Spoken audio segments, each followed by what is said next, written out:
সরস্বতী পুজোর আগে কুল কেন খেতে হয় না, এই প্রশ্নটি সকলের মনেই থাকে। আর সামনেই আমাদের সরস্বতী পুজো, তাই চলো আজ এই বিষয়ে জানা যাক। এর পিছনে আছে একটি মজাদার কাহিনী।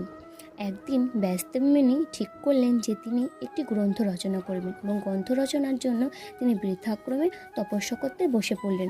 তার তপস্যা ছিল একটি সত্য, তাকে একটি কুলের বীজ দেওয়া হবে এবং সেই বীজটি যখন তিনি মাটিতে রোপণ করবে, রোপণ করে যখন তার ফুল হবে, ফুল থেকে যখন ফল হবে এবং ফলটা যখন তার পেকে তার মাথায় ফেটে পড়বে, তখন বোঝা যাবে যে সরস্বতী দেবী তার প্রতি সন্তুষ্ট হয়েছে। তাই তিনি সেই বীজটা নিয়ে মাটিতে রোপণ করলেন।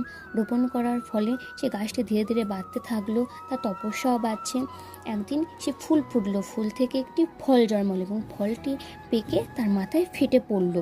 আর সেই বিশেষ দিনটি ছিল বসন্ত পঞ্চমীর দিন, যেদিন আমরা সরস্বতী পুজো পালন করে থাকি।